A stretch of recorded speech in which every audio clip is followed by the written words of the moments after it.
على كل حال، يقول هؤلاء أيها الإخوة للأسف متذرعين بعبارة للفيلسوف للعالم التطوري الشهير طبعا تشارلز داروين، يقول لا أستطيع أن أقتنع.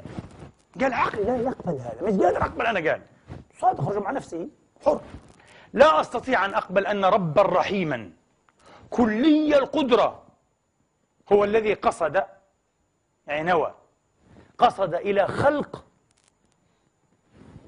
الدبور أو أنواع من الدبابير، الدبور النمسي اسمه، الدبور النمسي، وجعل غذاءه في بطون اليرقانات الحية. لا أستطيع أن أفهم أن هذا الرب هو الذي جعل القطط تلعب بالفئران. يحب أن يقول ما نراه في الطبيعة من صراع دموي عنيف كاسر، أحمر شرس نابا ومخلبا وظفرا أيها الإخوة، من الصعب أن نسلم معه بوجود رب كلي القدرة ورحيم، رحيم بمخلوقاته، رحيم بعباده. كيف قال؟ طبعا الذي ربما يتابع أفلام البي بي سي والناشونال جيوغرافيك والبي بي سي إلى آخره العلمية، وبعض الناس عنده هواية أن يتابع هذه الأفلام عن عالم الطبيعة وخاصة عن البريديتورز أو المفترسات، نفس الشيء يثور عنده نفس الشعور. أين الرحمة هنا؟ لماذا؟ لماذا هذه الغزالة المسكينة الظبية التي يتغزل بها شعراء العرب في الجاهلية أكثر حتى منهم في الإسلام، لماذا يفترسوه هذا النمر الخبيث أو هذا الأسد الكاسر أو هذا الذئب الغدار بهذه الطريقة الوحشية على مرأى من عيني أمها المفجوعة المكلومة المكروثة؟ أين الرحمة؟ لماذا؟ يبدأ داروين المسكين فكر بهذه الطريقة. هنا طبعا ينتصر المؤمن ليقول الجواب سهل وواضح وقريب جدا. هذا المسلك الدارويني، هذا الاعتراض الدارويني أيها الإخوة، يتضمن إسقاطا، بروجيكشن، إسقاطا، طرح، يعني طرح إيه شيء على شيء، إكساب شيء صفة شيء، إسقاطا لمنظور إنساني قائم على تفاعلاتنا وعواطفنا وانفعالاتنا. طبعا نحن كبشر نتأذى. الذي يقول لا أتأذى هذا إنسان خالي من المشاعر، ممكن سيكوبات، هذا مختل مضطرب في الشخصية. تتأذى بلا شك حين ترى إيه هذا الضعيف المسكين يلتهمه هذا القوي الشرس بهذه الطريقة الفجة العنيفة الدموية. يتأذى الإنسان بلا شك، يتأذى. نحن نتأذى حتى ونحزن حين نذبح خروفا للأضحية، نتألم، نحن بشر عندنا رحمة الحمد لله. طيب اللهم اجعلنا كذلك دائما. فهذه انفعالاتنا كبشر، يعني يهزنا منظر الدم، منظر اختلاجة الحياة، الرمق الأخير يهزنا منظر الأم المكلومة، حتى في الحيوانات كيف في البشر يهزنا هذا بلا شك، كما هز داروين نحن نهتز أيضا. المؤمن يقول نعم وأنا أهتز، لكن أنا أفرق وأنا واع بأن هذا أيها الإخوة، هذا القول وهذا الاعتراض وهذا الشك والتشكيك هو نوع من إسقاط، رمي، يعني طرح صفاتنا البشرية على مين؟ على رب العالمين. يعني نظن أن الله يتأثر مثلنا، الله يتأثر بالدم، باختلاجة الروح، بمنظر الأم المكلومة مثل ما يتأثر كائن بشري. هذا خطأ. إلى هنا المؤمن واثق من حجته. وهنا يقول له إيه الملحد تعال كم تعال، سقطت، لقد سقطت في يدي، سأرميك بأحجارك. فأخبرني أيها الذكي، الملحد سيقول أخبرني أيها المؤمن الذكي إذن عن أي منظور تتحدث، بأي منظور أنت ترى الأمور، بماذا تصف ربك؟ كيف ساغ لك إذن أن تصف الله عز وجل بأنه رحمن رحيم؟ إذا كانت الرحمة التي تصف بها الله لا تكترث بالضعيف حين يفترسه القوي، ولا بالدماء، ولا بالحروب، ولا بالأمهات الثكالى، ولا بالأيتام، ولا بكل هذه الأشياء التي تهزنا من الأعماق نحن البشر الضعاف، فماذا يبقى من معنى الرحمة؟ إذن ما هي الرحمة التي تؤمن بها؟ حجة خطيرة. هذا الملحد ليس غبيا. إلى الآن الملحد أثبت أنه أذكى من هذا المؤمن، انتبهوا. حتى لو كان شيخ المشايخ، هذا الملحد سيصرعه، هذه الحجة تصرع إيه؟ هذا المؤمن إذا وقف لديها المؤمن، إذا انقطع معناه خلص مصروع المسكين.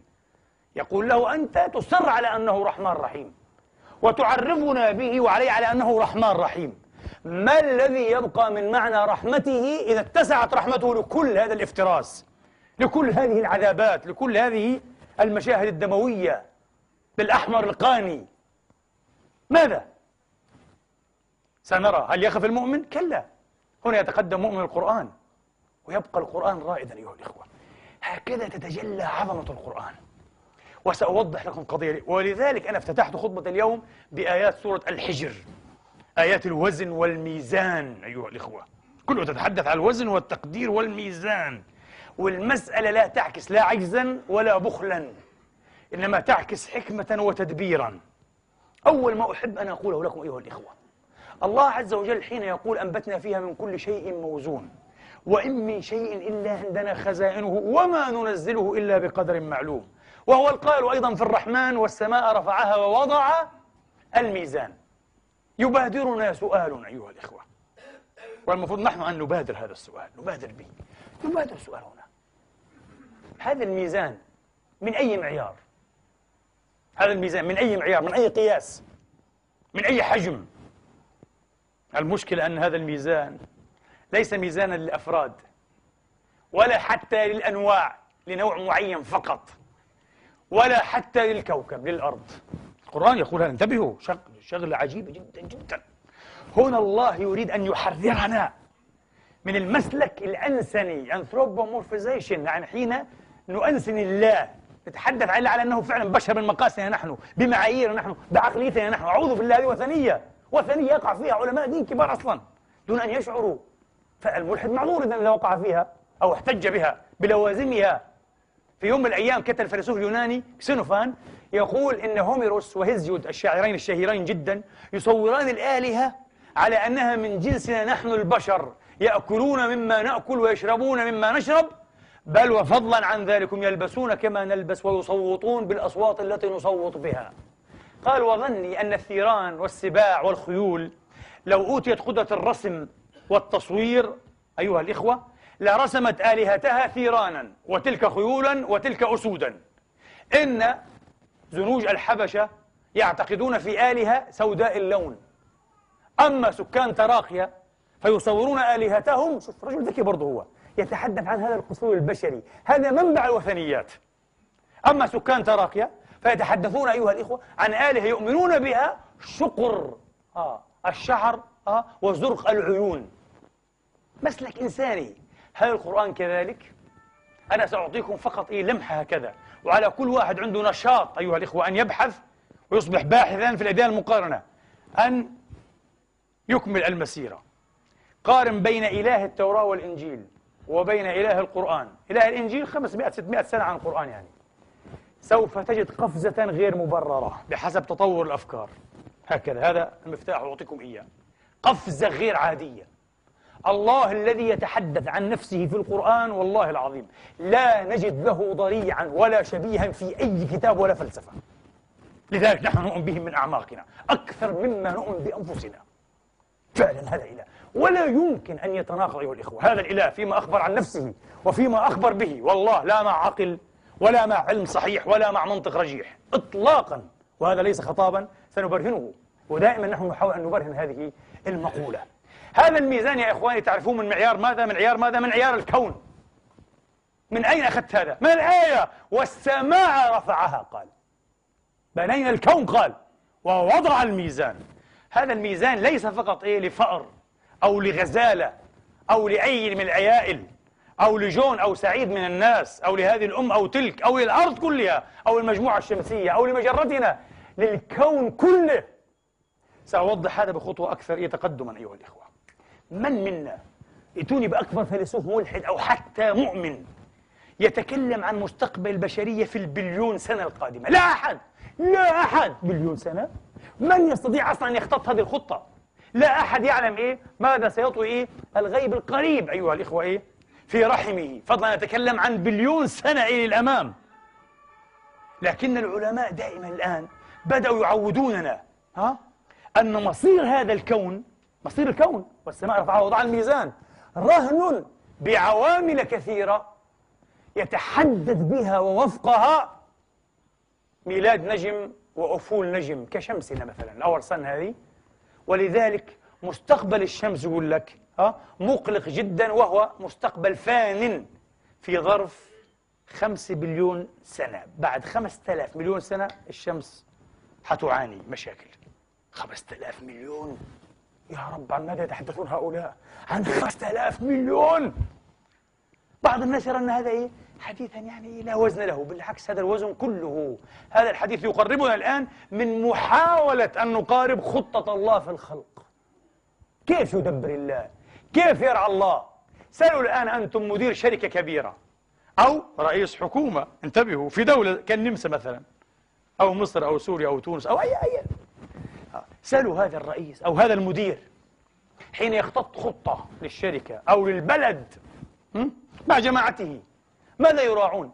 لا يمكن ولا يخطر على بالهم أن يراعوا حال السكان فردا فردا، حال هذا وهذا. يراعون حال ماذا؟ حال السكان ككل كمجموع، حال الأمة، حال الشعب، أليس كذلك؟ وهذا طبعا له تضمينات كثيرة جدا جدا لا نحب الآن أن نطول بذكرها. فكيف إذا صار الكلام عن رب كريم رحيم لا إله إلا هو يرعى الكون كله بميزان؟ نعود الآن إلى الشيء الذي اشمأز منه داروين وسوغ الملحد أن يتساءل: فما الذي يبقى من معنى الرحمة التي تنعتون بها ربكم إذا تخليتم عن هذا المعنى الذي هزنا؟ ما الذي يبقى؟ أنا سأجيب بمنطق القرآن، مش من عندي، هذا مش فلسفتي، هذا القرآن.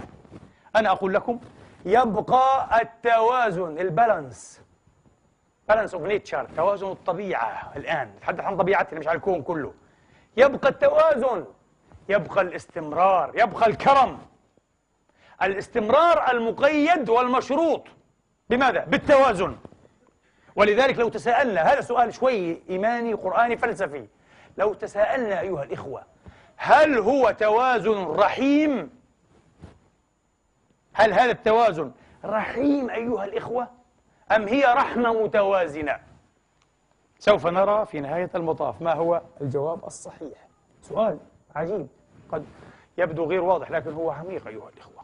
التوازن، ما معنى هذا الكلام؟ أنا أقول لكم: الله حين خلق الأنواع وما تفرع عن الأنواع طبعا، وهناك الآن على كوكبنا تدب وتعيش وتنشط ملايين الأنواع وملايينها، ملايين. أنا أقول لكم: خلقها بكرمه لكي تبقى وتستمر، لم يخلقها ليفنيها ولم يخلقها لتفنى على أيدي الآخرين، خلقها كذا لكي تبقى. والعجيب أنها تبقى وتبقى 100,000 سنة، 200,000 سنة، بعضها ملايين، بعضها 70 مليون سنة، لا تزال تعيش إلى اليوم. ديدان ضعيفة جدا جدا من 70 مليون سنة تعيش. بعض الأشنات البسيطة، الطحالب، تعرفون الطحالب هذه؟ وتعيش في ظروف صعبة جدا جدا، هذه تعيش من عشرات ملايين السنين في أصعب الظروف وتعيش. قال: وما هي وكأي من دابة لا تحمل رزقها الله يرزقها وإياكم وهو السميع العليم. يبقى التوازن، وأنا أقول لكم: هذا التوازن مشروط مرهون بماذا؟ بالتدافع والصراع، صراع الناب والمخلب والظفر، الحرب والسلم أيها الإخوة. هذا هو هذا التوازن، بغير هيك لا يبقى. لو أردنا كما أشفق داروين المسكين، لو أردنا لكل نوع أن يبقى كما هو في جنة الأرض، حيث لا جنة، لا عدن هنا، ما في عدن هنا، هذه أرض الإيرث، في عدن الأرض الخيالية، أنا أقول لكم: سيفنى الجميع. الجميع سيفنى. هل سيكون داروين راضيا؟ إذا داروين هو يتحدث عن معالم خطة لم يفقهها أصلا. لو قال: أنا أقترح على رب العالمين إن كان موجودا أن يوجد كوكبا غير هذا بالكلية من حيث أتى، بصير في مجال الكلام معه. لكن يتحدث عن هذا الكوكب بأنواعه وفصوله أيها الإخوة وعائلاته وعشائره، ويريد ألا يرى الفارس والمفترس والصياد والطريدة أيها الإخوة، والقوي والضعيف. الرجل متناقض مسكين، لم يفهم حتى خطة خطة بقاء الأنواع التي حدثنا عن أصلها. الكلام إلى الآن نظري، سأختم إن شاء الله بنماذج سريعة عملية لكي نفهم. الحشرات مثلا، وهي كائنات عجيبة غريبة ومضرة بشكل عام للنوع البشري، هكذا نظن. طيب، هذه الحشرات لو تركت لتتكاثر وحدها، أنا أقول لكم بعد شهور يسيرة جدا جدا، إذا قلنا سنة، لا، قطعيا سنة، مش مرجح، قطعيا بعد سنة واحدة لا يبقى أي نوع آخر، والإنسان أول الزائرين، ينتهي. لكن أقام الله تبارك وتعالى لها ما يوازنها، ما يعدل نسبتها، ما يعدل وجودها وفاعليتها. من ذلكم طبعا عشرات الأشياء، من ذلكم العناكب، العنكبوت هذا. هل تعلمون أن العناكب تفترس في كل سنة من الحشرات ما يبلغ وزنه وزن 3 ملايين من البشر اليافعين البالغين؟ 3 ملايين، تخيل مذبحة فيها 3 مليون إنسان. العناكب تقوم بهذه المذبحة سنويا، 3 مليون بشر ما يعادل وزنهم الحشرات تفترسها العناكب، يحصل تعديل، تعادل أيها الإخوة. في سهوب شمالي غربي أريزونا الولايات المتحدة الأمريكية أيها الإخوة، في أول القرن العشرين المنصرم، كانت هناك منطقة في أحد السهوب فيها 4000 أيل، الإلكس، الأيائل.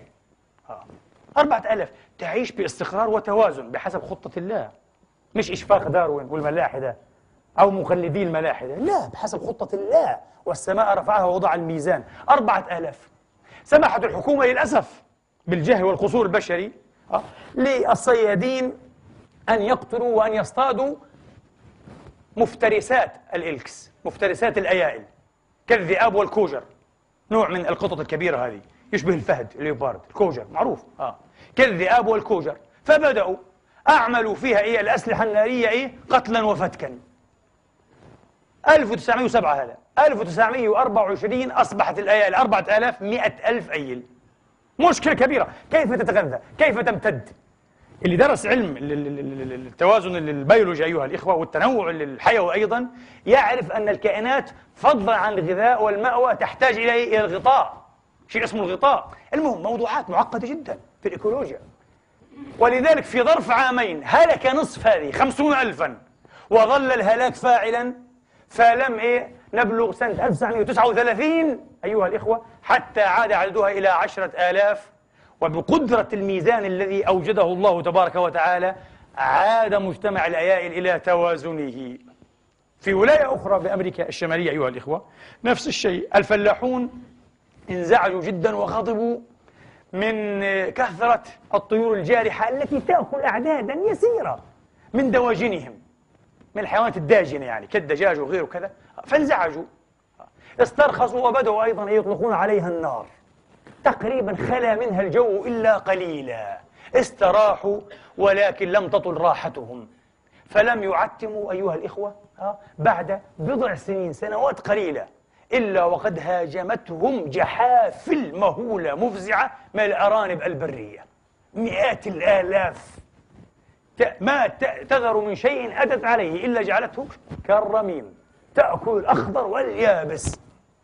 غضبوا جدا جدا، هذه مصيبة الطيور الجارحة أحسن منها، فأعملوا فيها أيضا الأسلحة قتلا وذبحا وفتكا، وامتلأت بجثثها الأرض واستراحوا، ولكن إلى حين.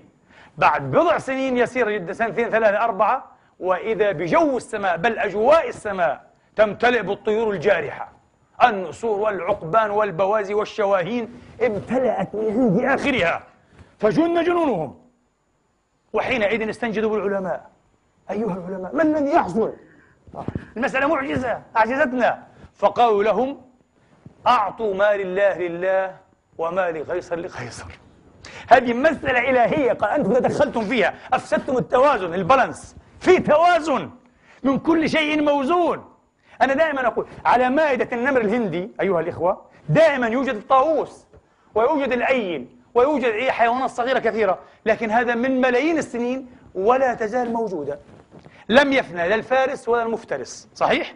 يعني المفترس والمفترس عفوا، لا الفارس المفترس ولا المفترس، هذا موجود وهذا موجود. الذي خلقها يريد أن يبقيها وهو يرزقها تبارك وتعالى. قال دعوا ما لله لله وما لقيصر لقيصر، فتركوها، وبعد بضع سنين عاد التوازن البيئة. داروين لم يفهم هذه الخطة. الله الذي خلقها يريد أن تكون محكومة بهذه الخطة، لا إله إلا هو. سر من أسرار ابتلاء العقل الإنسان. نسأل الله تبارك وتعالى أن يعلمنا الدين وأن يفقهنا في التأويل وأن يفتح علينا فتوح العارفين. أقول قولي هذا وأستغفر الله لي ولكم.